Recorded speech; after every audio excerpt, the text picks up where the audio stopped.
My dear friend on channel. तो आज की इस वीडियो में हम करने वाले हैं लेटर ऑफ क्रेडिट के बारे में। Financing import under letter of credit, यानी कि जब भी हमारे एक्सपोर्टर या इंपोर्टर के बीच में क्या होता है, ट्रेड होता है, तो इंपोर्टर क्या करता है, फाइनेंस करता है थ्रू लेटर ऑफ क्रेडिट। तो लेटर ऑफ क्रेडिट होता क्या है, इसको हम अच्छे से जानते हैं।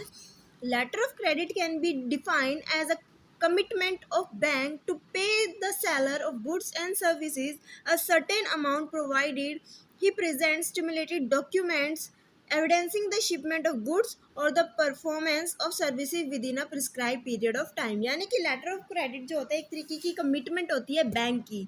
कौन से बैंक की? इंपोर्टर के। बैंक क्या करता है, एक तरीके से कमिटमेंट देता है कि जो भी सेलर है, जो भी एक्सपोर्टर जिसने गुड्स को एक्सपोर्ट किया है, सर्विसेज को रेंडर किया है, उसको जो भी अमाउंट बनता है वो पे करेगा।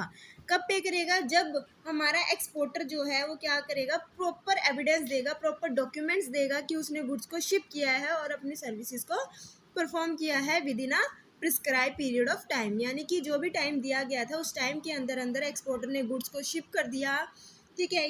और साथ ही साथ जो भी डॉक्यूमेंट्स थे उसके पास, वो सारे के सारे डॉक्यूमेंट जो है वो प्रोवाइड कर दिए with in a prescribed period of time. As a credit instrument and as a mean of making and securing payment, the letter of credit is an essential instrument for conducting world trade today। यानी कि जो हमारा letter of credit है, यानी कि क्या है, एक तरीके का क्रेडिट इंस्ट्रूमेंट। यानी कि एक्सपोर्टर और इंपोर्टर दोनों के बीच में क्या हुआ, एक एक्सपोर्ट कॉन्ट्रैक्ट हुआ। एक्सपोर्ट कॉन्ट्रैक्ट हुआ कि जो हमारा एक्सपोर्टर है वो क्या करेगा, गुड्स को सेल करेगा किसको, हमारे इंपोर्टर को, और बदले में इंपोर्टर जो है वो पेमेंट करेगा। मान लो एक्सपोर्टर ने क्या कर दिया, गुड्स तो भेज दिया अपनी कंट्री से दूसरी कंट्री में, बदले में हमारे इंपोर्टर ने पेमेंट ना करी तो, और या फिर हमारा इंपोर्टर मना कर गया कि मैं गुड्स को एक्सेप्ट नहीं करता। वहाँ पे जाने के बाद, इंपोर्टर की पोर्ट पे जाने के बाद अगर इंपोर्टर ने मना कर दिया, रिफ्यूज़ कर दिया कि मैं तो पेमेंट कर ही नहीं रहा, तो हमारे एक्सपोर्टर के पास कोई प्रूफ ही नहीं है किस तरीके से वो पेमेंट को रिसीव करेगा। इसलिए इंपोर्टर जो है वो क्या करता है, एक क्रेडिट लेटर ऑफ क्रेडिट को इशू करवाता है अपने बैंक के थ्रू। होता क्या है इसके अंदर, देख लेते हैं। It fulfil all the requirement provided the conditions regarding its use are stated in clearly and ambiguous terms. Import letter of credit financing involve 3 principal stages. यानी कि जो भी लेटर ऑफ क्रेडिट को इशू किया जाता है उसकी 3 स्टेजेस है। क्या क्या स्टेज है? फर्स्ट स्टेज है requesting bank to open a letter of credit. Importer अपने बैंक को जाके कहता है कि भाई लेटर ऑफ क्रेडिट को क्या कर दो, ओपन अप करो, रिक्वेस्ट करता है इंपोर्टर अपने बैंक से। उसके बाद क्या होता है, जो सेकंड स्टेज है वो है retiring document under letter of credit. Third है इंपोर्ट ट्रस्ट रिसीट फैसिलिटी। ये चीज़ें होती क्या है, इसको ध्यान से देखिएगा। Each time a letter of credit is open the importer has to file a formal stamp letter of credit application and agreement in the prescribe form. यानी कि जो हमारा इंपोर्टर है वो अपने बैंक को कहता है कि मेरे बिहाफ पे एक लेटर ऑफ क्रेडिट जो है वो ओपन अप करो और इश्यू करो इंपोर्टर को उसके बैंक के थ्रू, ठीक है। उसके लिए जो इंपोर्टर क्या करता है, अपनी स्टैंप लगाता है, एक फॉर्मल स्टैंप लगाता है लेटर ऑफ क्रेडिट पे, ठीक है। The application should set forth the precious terms and condition under which the importer wishes his bank to establish the credit and describe the document covering the goods purchase which the bank is to receive in exchange for payment। यानी कि जो हमारा importer का bank जो letter of credit को issue करेगा उसके अंदर कुछ टर्म्स और कंडीशन लिखी होती है, ठीक है। जो भी हमने एक्सपोर्टर से क्या किए हैं, गुड्स या सर्विसेज को लिया है, उसके लिए कुछ डॉक्यूमेंट्स रिक्वायर होते हैं। अगर हमारा एक्सपोर्टर वो सारे के सारे डॉक्यूमेंट्स मेंशन कर देता है जो लेटर ऑफ क्रेडिट में प्रिस्क्राइब किए गए हैं, अगर वो ऑथेंटिक है, सही है, तो ही जो हमारा एक्सपोर्टर है उसको पेमेंट मिल जाएगी। As the correct opening of the credit is the first essential to the ultimate success of the transaction, and as the letter of credit will be issued on the basis of information supplied by the importer in the letter of credit applications। यानी कि जो भी हमारा letter of credit open up किया जाता है उसमें कुछ टर्म्स या कंडीशंस होती है, वो कुछ इन्फॉर्मेशन होती है सप्लायर के बारे में। तो बैंक को वो इन्फॉर्मेशन कहाँ से मिलेगी, इंपोर्टर से। तो इंपोर्टर क्या करेगा, जो भी उसके अंदर इन्फॉर्मेशन डाली जाएगी वो इंपोर्टर हमें प्रोवाइड करेगा, इंपोर्टर अपने बैंक को प्रोवाइड करेगा। It is absolutely necessary that the information supplied by him must be complete and precious, यानी कि जो भी इंफॉर्मेशन प्रोवाइड की जाएगी इंपोर्टर के द्वारा, इंपोर्टर अपने बैंक को जो भी इंफॉर्मेशन प्रोवाइड करेगा सप्लायर के द्वारा, वो सारी की सारी इंफॉर्मेशन जो है कंप्लीट होनी चाहिए, सही होनी चाहिए. After due scrutiny of the application form, the relevant letter are issue by the bank subject to the uniform custom and practice for documentary credit in order to guard against confusion and misunderstanding. यानी कि हमारे importer ने कहा कि exporter के favour में एक letter of credit issue करना है. अब जो letter of credit open up किया जाएगा, इशू किया जाएगा इंपोर्टर के बैंक के द्वारा, उसके अंदर जो भी टर्म्स या कंडीशन लिखी होगी, जो भी डॉक्यूमेंट्स होंगे, वो सारे के सारे डॉक्यूमेंट हमारे एक्सपोर्टर को प्रोवाइड करने होंगे. तभी जो है एक्सपोर्टर को पेमेंट मिलेगी उस लेटर ऑफ क्रेडिट के अगेंस्ट. अब क्या होता है ना कि जो भी इंफॉर्मेशन उस लेटर ऑफ क्रेडिट में लिखी होती है, वो सारी की सारी इंफॉर्मेशन कौन प्रोवाइड करता है? इंपोर्टर प्रोवाइड करता है. और जो भी इंफॉर्मेशन प्रोवाइड की गई है इंपोर्टर के द्वारा, वो सारी की सारी सही होनी चाहिए. Letter of credit may be opened by mail or fax depending upon the urgency of the situation. It may be revocable और irrevocable. यानी कि जो हमारा letter of credit है उसके दो types क्या है, revocable और irrevocable. Revocable letter of credit implies that the terms and condition of the credit can be amended only with the consent of all the concerned parties. यानी कि इरवोकेबल letter of credit में क्या होता है, जितनी भी टर्म्स या कंडीशंस मेंशन होती है उसके अंदर चेंजेस लाए जा सकते हैं सारी की सारी पार्टीज से कंसल्ट करने के बाद. जितनी भी पार्टीज इन्वॉल्व होती हैं उन सारी पार्टी से कंसल्ट करने के बाद उन टर्म्स और कंडीशन में चेंजेस किए जा सकते हैं. At time the importer may ask the issuing bank to get the credit confirm by another bank. It means that in addition to the issuing bank, the confirming bank assumes the commitment to pay provided the terms of the credit are fulfilled. यानी कि यहाँ पे कौन कौन सी party है वो देख लेते हैं. एक्सपोर्टर है, इंपोर्टर है, दोनों के बीच में कॉन्ट्रैक्ट हुआ है. एक्सपोर्टर का बैंक है और इंपोर्टर का बैंक है. ठीक है. तो जो हमारा लेटर ऑफ क्रेडिट कौन इशू कर रहा है? इंपोर्टर का बैंक इशू कर रहा है. किसको देगा? वो देगा एक्सपोर्टर के बैंक को. साथ ही साथ जो हमारा लेटर ऑफ क्रेडिट इशू किया जा रहा है हमारे इंपोर्टर के बैंक के द्वारा, तो इंपोर्टर के बैंक को हम बोलेंगे इशूइंग बैंक. और जो भी उस लेटर को रिसीव करेगा, जो बैंक रिसीव करेगा एक्सपोर्टर का बैंक, उसको हम बोलेंगे कन्फर्मिंग बैंक. कन्फर्मिंग बैंक क्यों बोलते हैं? क्योंकि जो एक्सपोर्टर का बैंक है उस लेटर ऑफ क्रेडिट पे वो भी ये कन्फर्मेशन देता है कि इन केस हमारा एक्सपोर्ट जो इम्पोर्टर है वो पे नहीं कर रहा या इम्पोर्टर का बैंक पे नहीं कर रहा, उस केस में एक्सपोर्टर का बैंक जो है वो पेमेंट करेगा. तो ये क्या देता है? एक तरीके से कंफर्मेशन देता है, कमिटमेंट देता है कि वो क्या करेगा? पेमेंट करेगा. Letter of credit is sent by the issuing bank to a bank in the supplier's country with the request to deliver the same to the supplier called the beneficiary. If the beneficiary is satisfied with terms and conditions mentioned in letter of credit, he ship the goods, obtain the required document and submit them to bank. तो यहाँ पे आपको ये concept जो है वो अच्छे से क्लियर हो जाएगा. अपने माइंड में एक पिक्चर बना लीजिए. जैसे जैसे मैं बोलती जाऊँगी आप वैसे वैसे पिक्चर क्रिएट करते रहना. यानी कि हमने दो कंट्री ली है, एक ली है इंडिया की कंट्री, एक ली है यूएसए की कंट्री. इंडिया की कंट्री में पर्सन है एक्सपोर्टर जो गुड्स को एक्सपोर्ट करेगा. इंडिया की कंट्री में इंपोर्टर जो गुड्स को रिसीव करेगा और पेमेंट करेगा उन गुड्स के बदले में. अब क्या होता है ना कि दोनों पार्टीज के बीच में कॉन्ट्रैक्ट हुआ. अब एक्सपोर्टर जो है उसका बैंक है इंडिया में, ठीक है, एक्सपोर्टर बैंक. और यूएसए में जो इंपोर्टर है उसका बैंक है इंपोर्टर बैंक. तो यहाँ पे बेसिकली चार पार्टीज इन्वॉल्व है. जो हमारा इंपोर्टर है उसने क्या कहा अपने इशूइंग बैंक से कि मेरे जो एक्सपोर्टर है उसके बिहाफ पे एक लेटर ऑफ क्रेडिट इशू कर दो.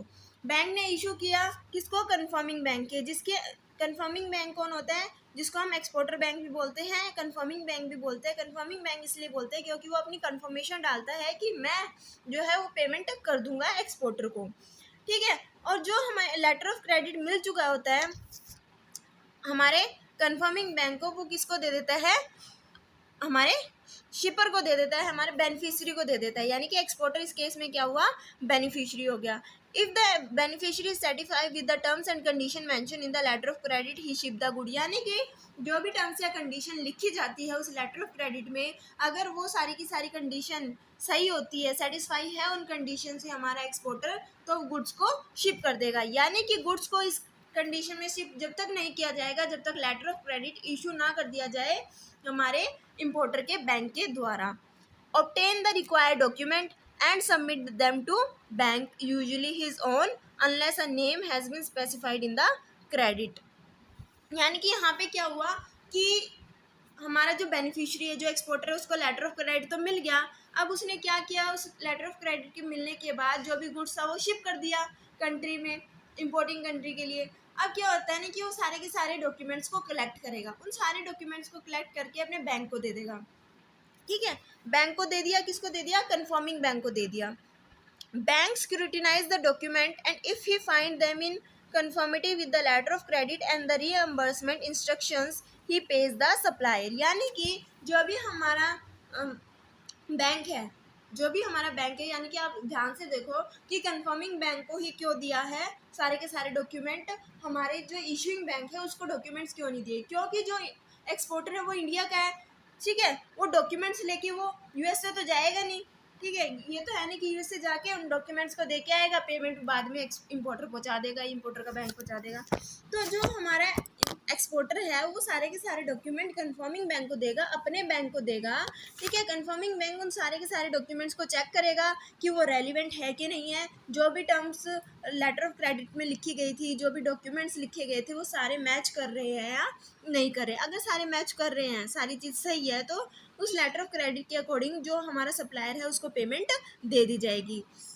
Thereafter he send the document to the issuing bank, who again scrutinize the document with reference to the terms of the credit.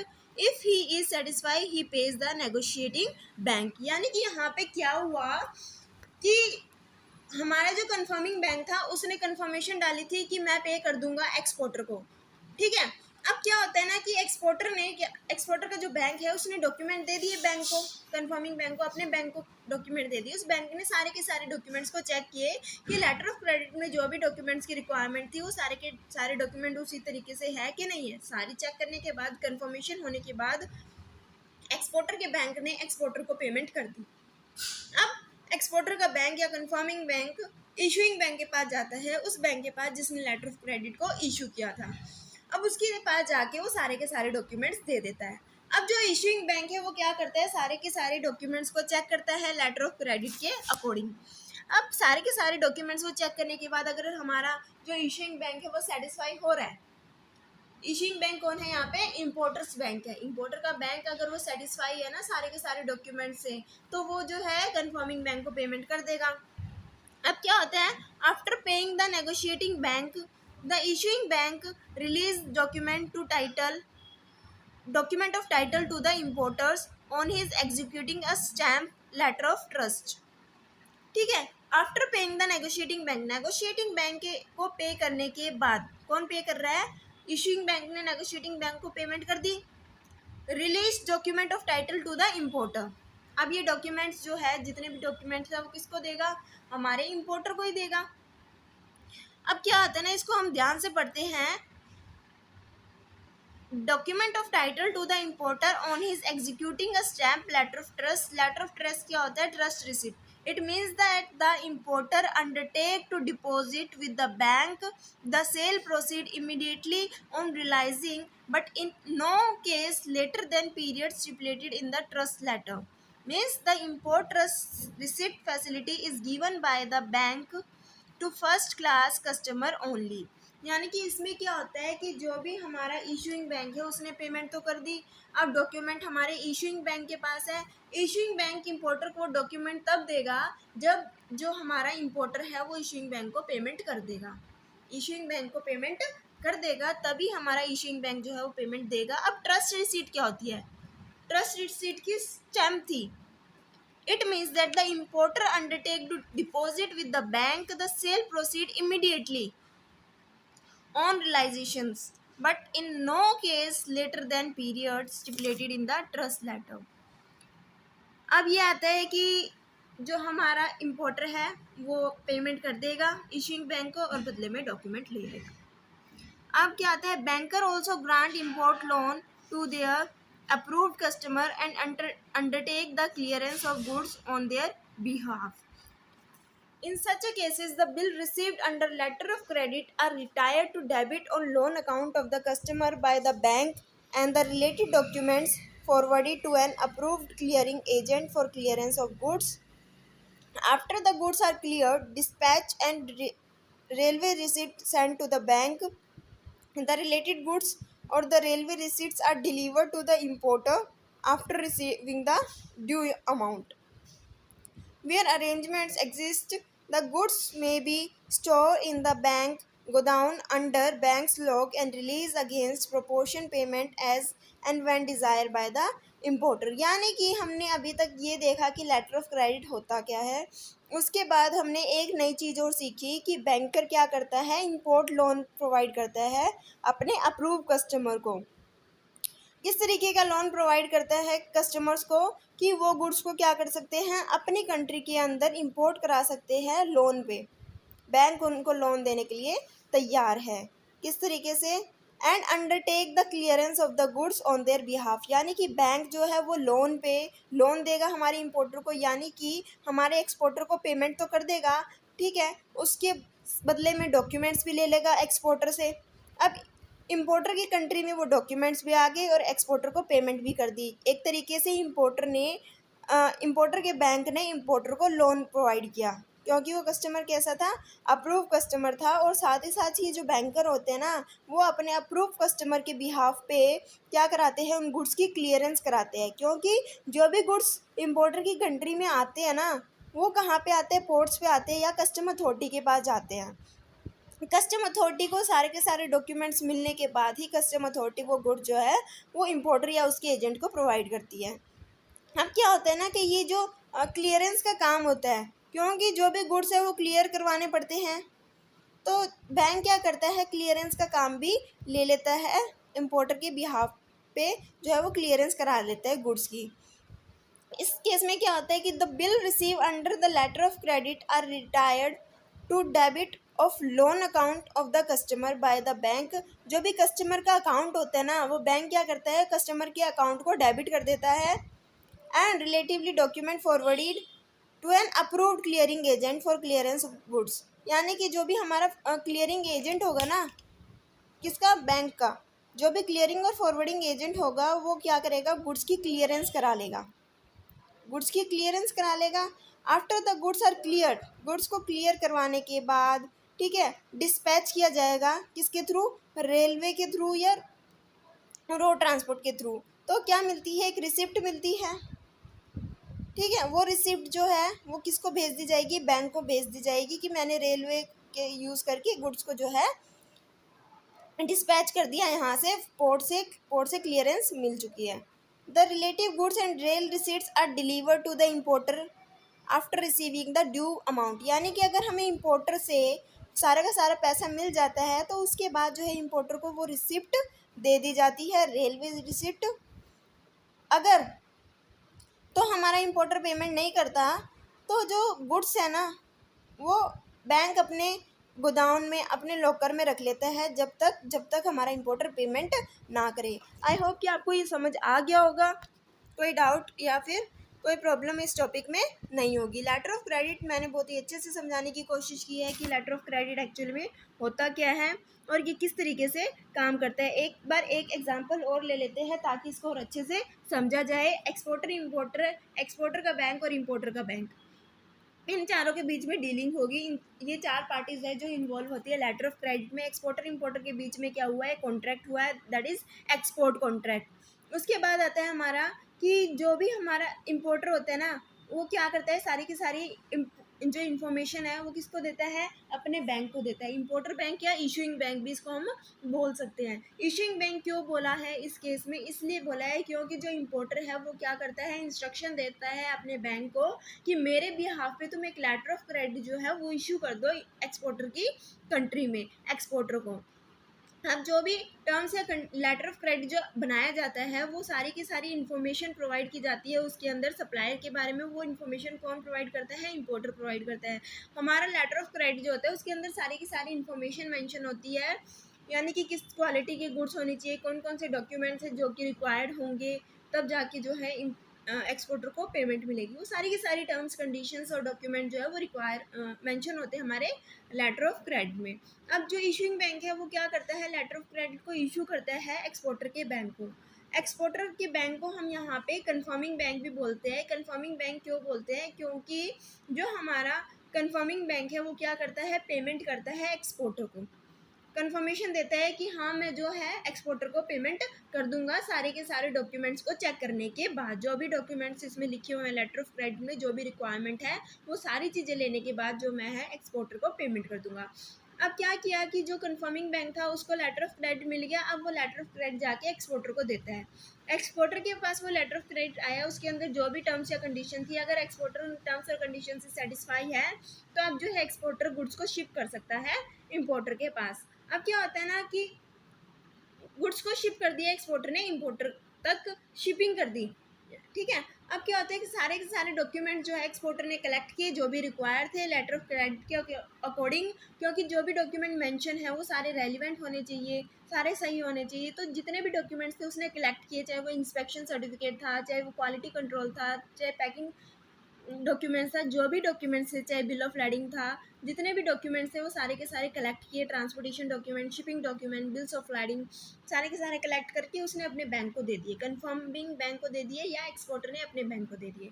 अब जो एक्सपोर्टर का बैंक है वो क्या करेगा, उन सारे के सारे डॉक्यूमेंट्स को स्क्रूटिनाइज करेगा, चेक करेगा अच्छे से कि लेटर ऑफ क्रेडिट में जो भी डॉक्यूमेंट्स मांगे थे, जो भी टर्म्स या कंडीशन थी लेटर ऑफ क्रेडिट की, उसके अकॉर्डिंग सारे के सारे डॉक्यूमेंट है या नहीं है।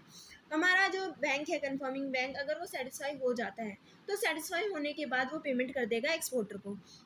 अब एक्सपोर्टर को पेमेंट मिल चुकी है, अब इशूइंग बैंक जो भी हमारा कंफर्मिंग बैंक है उसके पास डॉक्यूमेंट है, उसने पेमेंट कर दी तो उसको अपना पैसा तो चाहिए, वो गया इशूइंग बैंक के पास जिसने लेटर ऑफ क्रेडिट को इशू किया था। देखो भाई मैंने कंफर्मेशन दी थी इस क्रेडिट पे कि मैं जो है एक्सपोर्टर को पेमेंट कर दूंगा, सारे के सारे मैंने डॉक्यूमेंट चेक कर लिए हैं, लेटर ऑफ क्रेडिट में जो भी डॉक्यूमेंट्स रिक्वायर्ड थे, जो भी टर्म्स और कंडीशन थी वो सेटिस्फाई हो रही थी, मैंने पेमेंट कर दी, तुम अब मेरे को पेमेंट कर दो। अब इशूइंग बैंक जो है वो सारे के सारे डॉक्यूमेंट्स को फिर से स्क्रूटिनाइज करता है, फिर से अच्छे से चेक करता है। अगर वो सेटिस्फाई है इशूइंग बैंक, मान लो इशूइंग बैंक जो है वो सारे के सारे डॉक्यूमेंट से सेटिस्फाई है, जो भी terms and condition letter of credit में मेंशन की गई थी, जो भी डॉक्यूमेंट्स रिक्वायर्ड थे वो सारे डॉक्यूमेंट्स हमारे इशूइंग बैंक को मिल चुके हैं। अब इशूइंग बैंक क्या करेगा, कंफर्मिंग बैंक को पेमेंट कर देगा। कंफर्मिंग बैंक को पेमेंट मिल चुकी है, ठीक है, एक्सपोर्टर को पेमेंट मिल चुकी है। अब जो हमारे डॉक्यूमेंट्स थे वो इम्पोर्टर की कंट्री में आ चुके हैं, इशूइंग बैंक के पास आ चुके हैं। अब जो हमारा इम्पोर्टर है, इम्पोर्टर एक्सपोर्टर ने गुड्स को शिप कर दिया था, ठीक है, अब हमारा जो इशूइंग बैंक है उसके पास भी डॉक्यूमेंट आ गए। अब इशूइंग बैंक को क्या करना होगा, पैसे रिसीव करने होंगे इम्पोर्टर से और इम्पोर्टर को वो डॉक्यूमेंट्स देने होंगे। तो क्या है ना कि जो हमारा इम्पोर्टर है वो बैंक के पास आता है कि भाई मेरे को डॉक्यूमेंट्स दे दो, मेरे को अपने गुड्स जो है वहाँ से लेने हैं, पोर्ट से लेने हैं, क्लियर करवाने हैं, क्योंकि जो गुड्स है वो पोर्ट से क्लियरेंस तब तक नहीं मिलेगी जब तक कस्टम अथॉरिटी को सारे के सारे डॉक्यूमेंट शो ना किए जाए। मान लो कि हमारा इसमें दो कंडीशन आती है। फर्स्ट कंडीशन हम देख लेते हैं कि जो हमारा इम्पोर्टर है उसने क्या कर दी, पेमेंट दे दी हमारे इशूइंग बैंक को और साथ में सारे डॉक्यूमेंट्स ले लिए। डॉक्यूमेंट लेने के बाद वो कस्टम अथॉरिटी के पास गया, वहाँ से क्लियरेंस कराई और इम्पोर्टर को अपने गुड्स मिल गए। दूसरी कंडीशन ये आती है कि जो बैंकर है उसको पेमेंट अभी तक नहीं मिली, क्योंकि यहाँ पे जो बैंक है इशूइंग बैंक वो एक तरीके से एजेंट के रूप में भी काम करता है, एजेंट के रूप में काम करता है, यानी कि वो क्या करेगा कि जो भी डॉक्यूमेंट्स मिले हैं उसको अब उनकी क्या करवाएगा, क्लियरेंस करा लेगा। किसके बिहाफ पे, इम्पोर्टर के बिहाफ पे, क्या बेफालतू में थोड़ी ना कराएगा, उसको कुछ ना कुछ तो मिल रहा होगा ना इम्पोर्टर से पेमेंट वगैरह, तभी तो वो क्या करवा रहा है, क्लियरेंस वगैरह की फॉर्मेलिटीज़ को पूरा कर रहा है। अब क्या होता है ना कि वो क्लियरेंस कराएगा, किसके थ्रू क्लियरेंस कराएगा, वो बैंक क्लियरिंग एजेंट और फॉरवर्डिंग एजेंट का यूज़ करके वो जो है पोर्ट से वहाँ से क्लियरेंस करा लेगा। क्या ऐसे ही क्लियरेंस हो जाती है? नहीं, प्रॉपर डॉक्यूमेंट वहाँ पे शो किए जाते हैं और डॉक्यूमेंट शो करना कोई मुश्किल काम नहीं है, क्योंकि इशूइंग बैंक के पास सारे के सारे डॉक्यूमेंट्स अवेलेबल है। फॉरवर्डिंग एजेंट को वो सारे डॉक्यूमेंट्स देगा, वहाँ से क्लियरेंस करा लेगा। अब जो फॉरवर्डिंग एजेंट है वो सारे के सारे डॉक्यूमेंट्स की क्लियरेंस कराने के बाद उसको सारे के सारे जो डॉक्यूमेंट्स रिसीव कर लेगा कस्टम अथॉरिटी से जो भी शो किए थे। अब सारे के सारे वो डॉक्यूमेंट साथ ही साथ जो पोर्ट से अब सामान किसका यूज़ करके लाए जाएंगे, या तो रोड ट्रांसपोर्ट का यूज़ करके जो है वहाँ से लाए जाएंगे या फिर रेलवे ट्रांसपोर्ट का यूज़ करके लाए जाएंगे। तो जो भी रेल ट्रांसपोर्ट है या रोड ट्रांसपोर्ट है वो क्या करेगा, एक रिसीट जनरेट करके देगा कि हाँ गुड्स जो है मैंने यहाँ से ले लिए हैं, अब मैं लेके जा रहा हूँ। तो वो रिसिप्ट और साथ ही साथ अदर डॉक्यूमेंट जो है वो इशूइंग बैंक को दे दिए जाएंगे। इशूइंग बैंक जो है वो सारे के सारे डॉक्यूमेंट्स इम्पोर्टर को देगा। अब इम्पोर्टर को कहेगा भाई मैंने गुड्स की क्लियरेंस करा ली है, ठीक है, गुड्स जो है वो रेलवे में है, तो मुझे मेरी पेमेंट कर दो। साथ ही साथ मेरी ये इशू जो भी मैंने पेमेंट की है एक्सपोर्टर को वो पेमेंट करो, और साथ ही साथ मेरी ये पेमेंट करो जो भी मैंने गुड्स को क्लियर करवाया है, जितना मेरा पैसा लगा है उसकी पेमेंट करो। इशूइंग बैंक के पास इम्पोर्टर आया, इम्पोर्टर ने अगर पेमेंट कर दी, अगर इम्पोर्टर ने पेमेंट कर दी इशूइंग बैंक को, तो वो सारे के सारे डॉक्यूमेंट्स भी इशूइंग बैंक जो है इम्पोर्टर को दे देगा, और साथ ही साथ गुड्स भी जो है हमारे इम्पोर्टर के पोजेशन में आ गए। अगर तो हमारे इम्पोर्टर ने गुड्स की पेमेंट नहीं की, उसको ये लगा कि भाई गुड्स भी मेरी कंट्री में आ गए हैं, ठीक है, डॉक्यूमेंट्स भी मेरी कंट्री में आ गए, मैं तो नहीं कर रहा अब तुम्हें पेमेंट, इशूइंग बैंक को ये कह दिया कि पेमेंट नहीं करा, तो इशूइंग बैंक क्या करेगा, डॉक्यूमेंट्स भी अपने पास रखेगा और जो गुड्स है ना उसकी कस्टडी भी अपने पास रख लेगा, अपने लॉकर में, अपने वेयर हाउस में, अपने गोदाउन में रखेगा, जब तक रखेगा जब तक इम्पोर्टर जो है उसकी पेमेंट ना कर दे। तो आई होप कि आपको ये अच्छे से क्लियर हो गया होगा टॉपिक, मैंने बहुत ही अच्छे से समझाने की कोशिश की है। अगर आपको ये वीडियो अच्छी लगती है तो इस वीडियो को ज़रूर लाइक कीजिएगा, ताकि आप इसको बाद में फिर से देख सको जब भी आपको रिक्वायरमेंट हो, और वीडियो को ज़्यादा से ज़्यादा सब्सक्राइब कीजिए और शेयर कीजिए। Thanks for watching.